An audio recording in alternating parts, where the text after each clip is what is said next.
గత నెల 16వ తేదీన శ్రీకాకుళం రూరల్ మండలం సింగుపురం పంచాయతీ మామిడివలస గ్రామంలో ఎడ్ల రమణ అదేవిధంగా రావాడ ఇల్లయ్య ఇద్దరి మధ్యన తలెత్తినటువంటి భూ వివాదం ఈరోజు రాజకీయ రంగు పులుముకుంటుంది.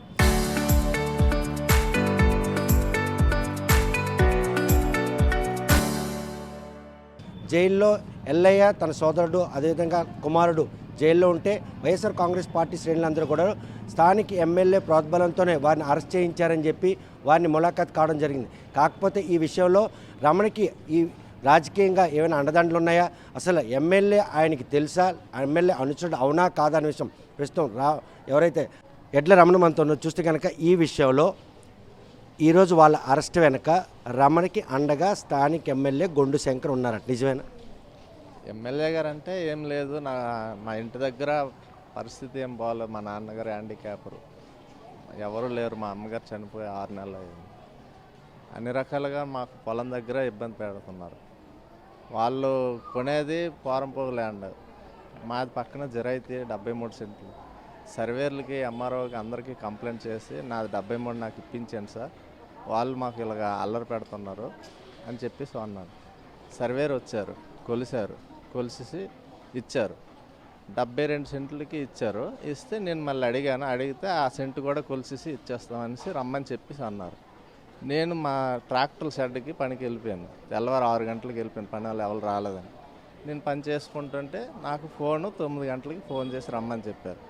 ఏంటి సార్ వేరంగా వచ్చారని అంటే, రండి ఎల్లయ్య గారు వచ్చారు పొలం దగ్గరికి, వచ్చి పని చేసుకుందాం, అదే కొలిసి ఇచ్చేస్తాం అని చెప్పేసి అన్నారు. సరే అని చెప్పేసి నేను అక్కడ వెళ్ళాను. మా ఇంటి దగ్గర మా నాన్నగారు హ్యాండిక్యాపర్, ఎటు వెళ్ళారు, అందరూ మా పాప అందరూ ఉన్నారు ఇంటి దగ్గర. నేను ఎవరికి పిలవకుండా నేను ఒక్కడనే వెళ్ళిపోయాను. వీళ్ళు ఇంత ప్లాన్గా ఉంటారని నేను అనుకోలేదు. అక్కడ రావాడు వెళ్ళి ఒక్కడే ఉన్నాడు. మళ్ళీ అంపటి రామనర్స్ అనేసి అతను ఒకడు ఉన్నారు, అతనే దగ్గరుండి కొట్టించినట్లు అయ్యింది. వీడియో కూడా ఉంది, చూపిస్తాను. ఏం చేశారంటే, నేను సరే కొలత వేశారు.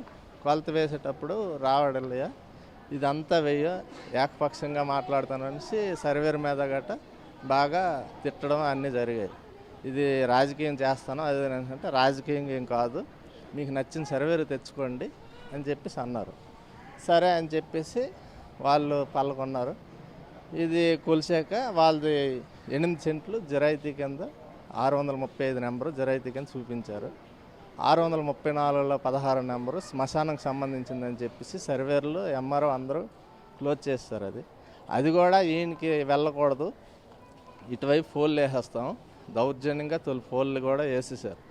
సర్వేరు ఎంఆర్ఓ అందరూ చెప్పారు ఆపమని, ఆపకుండా దౌర్జన్యంగా ఫోన్లు వేస్తారు. దౌర్జన్యంగా అంతా వాళ్ళే కొనుక్కున్న భూమి పక్కన జరాయితీ నేను ఉంటుండగా దాన్ని కూడా కొనేటప్పుడు పక్కనున్న జరాయితీకి పిలిచి హద్దులు వేసుకుంటారు. అలా కూడా కాకుండా దౌర్జన్యంగా చేసి అడిగితే తంతామనేసి ఇంట్లో పెట్టి కొట్టేస్తాం లంజా కొడకని తిట్టడం అన్నీ జరిగాయి. అప్పట్లో ఏం చేశామంటే కలెక్టర్ గారికి కంప్లైంట్ పెట్టి ఆయన పునాది దౌర్జన్యంగా వేసేస్తుంటే నేను ఆపడం జరిగింది. కలెక్టర్ గారికి కంప్లైంట్ పెట్టి ఆపాను, 2023లో ఆపాను. అది ఇప్పటి వరకు అలాగా ఆగిపోయి ఉన్నది. జరైతీని మళ్ళీ ఇందులోకి వేయడం, ఆయన నేను మట్టి ఏదో వేసేస్తున్నానని చెప్పేసి అంటున్నారు.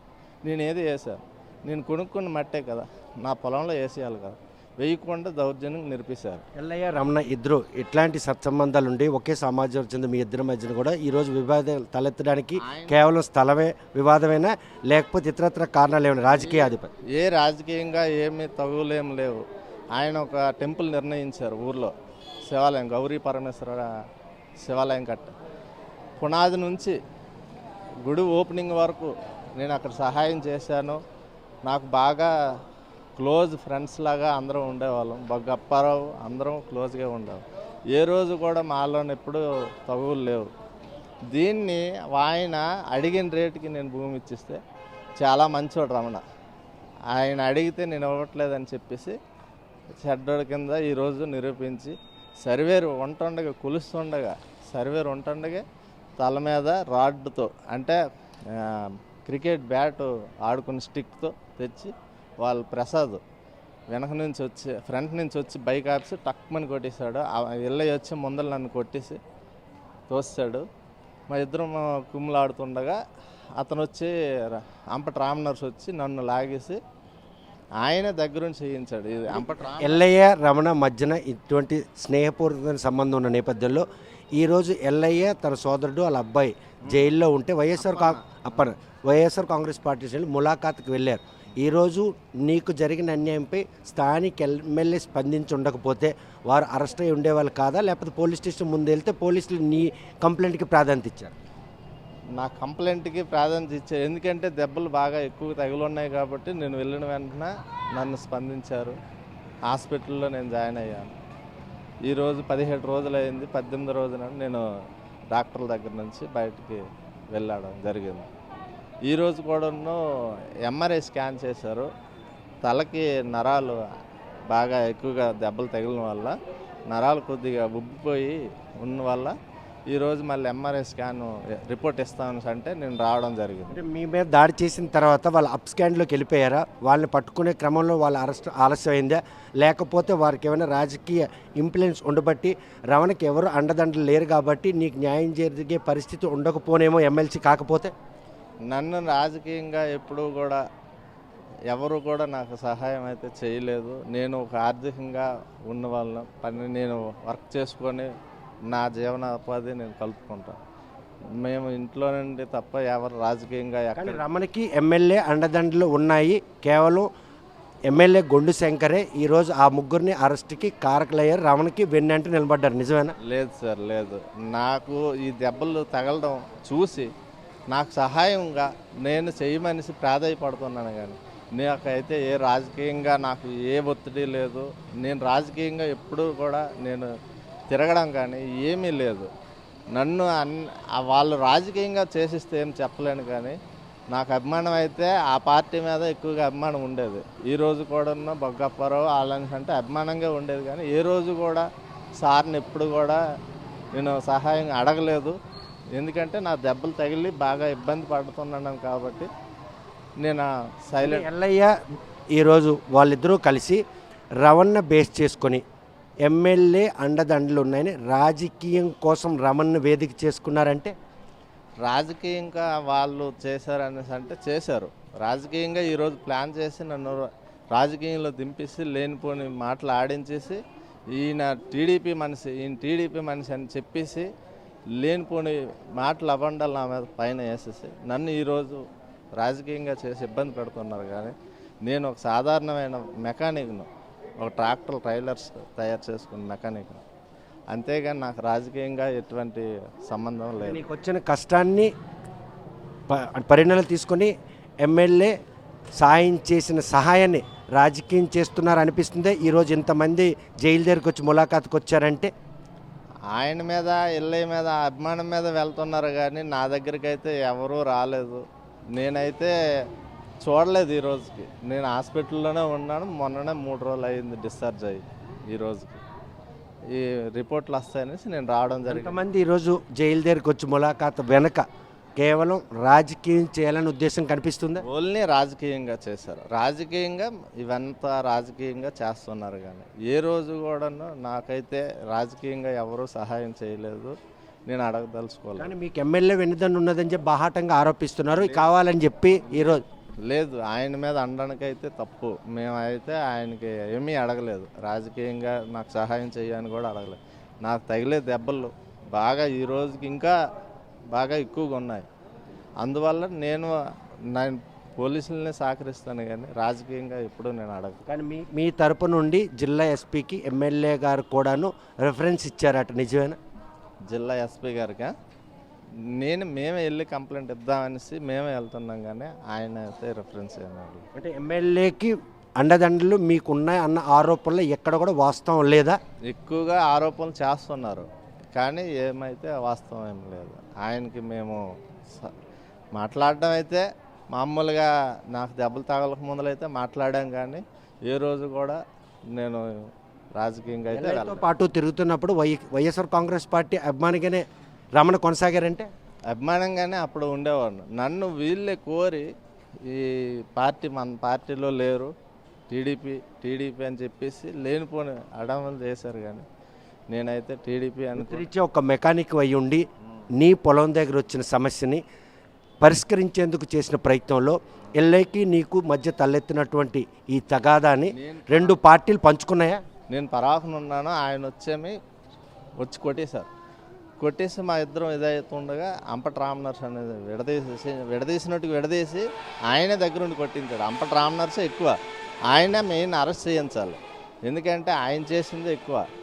కానీ ఇప్పుడు ఏం చేశారని అంటే, నా భూమి కొలత వేసేటప్పుడు ఆయన సర్వేర్ ఉన్నారు, సర్వేర్ గారికి కూడా అక్కడ చూసేటప్పుడు ఆయన చెప్పారు, అది శ్మశానానికి సంబంధించిన భూమి, అది ఎందుకు కొలాలి, ఇందు 73 సెంట్లు అబ్జెప్తాను కదా, ఆగండి ఎల్లయ్య గారు అనేసి అంటే, మీరు రాజకీయం చేస్తున్నారు అనేసి కొట్టేసి ఆయన వంటండకే కొట్టేశారు.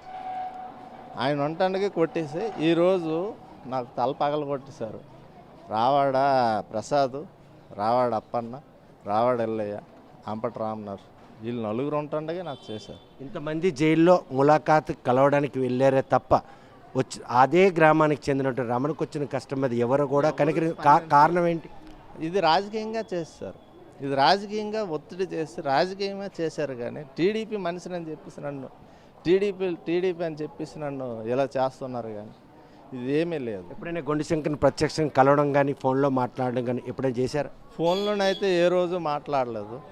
నా అవసరానికి ఇలాగ ఎంఆర్ఓ దగ్గరికి వెళ్ళాలి అది అని చెప్తే ఆయన వచ్చి చెప్తాను అనేసి ఆయన చెప్పడం, అంటే గ్రీవెన్సల్లో ఆయన దగ్గరికి వెళ్ళి కలవడం జరిగింది. కానీ ఏ రోజు రాజకీయంగా నేను వెళ్ళడం. ఇరుగు పొరుగు ఊర్లు గట పక్క ఊరు ప్రతినిధి ఈరోజు ఎమ్మెల్యేగా ఉన్నారా, నీ కష్టం చెప్పుకునే దానికి వెళ్తే టీడీపీ మనిషి అని ముద్రేశారా? ముద్రేస్తారు అంతే, సేమ్ టీడీపీ మనిషి అని చెప్పేసి ముద్రేస్తారు. నా కష్టం చెప్పుకోవడానికనే నేను వెళ్తాను. 2023లో జరుగుతున్న భూమి వివాదం ఇది.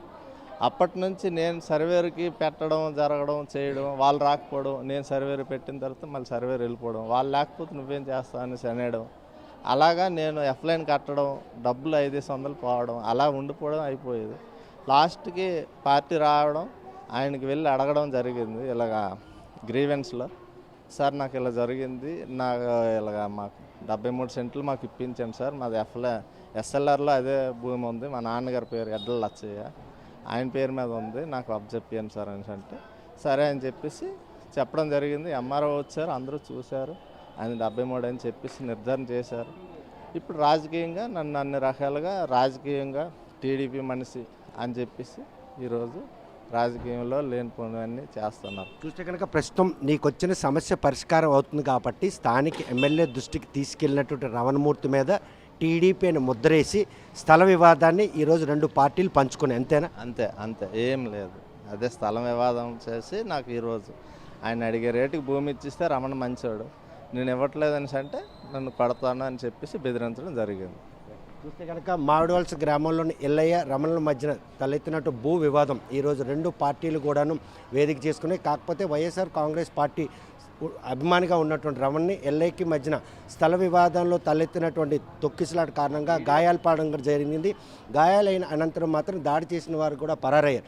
ఆయన ఇచ్చిన పోలీసు ఫిర్యాదు మేరకు పోలీసులు దర్యాప్తు చేసి సంబంధిత వ్యక్తులను అరెస్ట్ చేసి జైలుకు పంపిస్తే అది కేవలం స్థానిక ఎమ్మెల్యే గొండు శంకర్ అండతోనే జరిగిందని చెప్పి వైఎస్ఆర్ కాంగ్రెస్ పార్టీ శ్రేణులందరూ కూడాను ఎమ్మెల్యే పేరు ఆపాదిస్తున్నారు. కాకపోతే దానికి ఉన్నటువంటి సమస్య పరిష్కరించుకునేందుకై నియోజకవర్గ ఎమ్మెల్యేగా ఆయన నిర్వహించిన గ్రీవెన్స్కి వెళ్ళి ఫిర్యాదు చేశానే తప్ప ఇప్పటికి కూడా వైఎస్ఆర్ కాంగ్రెస్ పార్టీ సానుభూతి పరునే కానీ తెలుగుదేశం పార్టీ అని నా మీద ముద్ర వేశారు. ఈ విషయంలో మాత్రం మామిడివలస గ్రామంలో ఇద్దరి మధ్యన స్థల వివాదం ఈరోజు రెండు పార్టీలు వివాదంగా మారింది అనడంలో ఎటువంటి అతిశక్తి లేదు. ఏదైతే ఎమ్మెల్యే గొండు శంకర్పై వైఎస్ఆర్ కాంగ్రెస్ పార్టీ శ్రేణులు చేస్తున్నటువంటి ఆరోపణ వెనుక ఎక్కడా వాస్తవం లేదు. తాను నేరుగా గ్రీవెన్స్ సెల్లే కలడం తప్ప ఎప్పుడు కూడా గొండు శంకర్ను ప్రత్యక్షంగా చూసిన పరిస్థితులు కూడా లేవని చెప్పి రమణ స్పష్టం చేస్తాం. మరి ఈ విషయంలో రాజకీయ రంగు పులుకున్నటువంటి ఈ స్థల వివాదం ఇంకెక్కడి వరకు దారితీస్తుందో అనే విషయం వేచి చూడాల్సింది. వీడియో జర్నలిస్ట్ రామకృష్ణతో సత్యం, RTV శ్రీకాకుళం.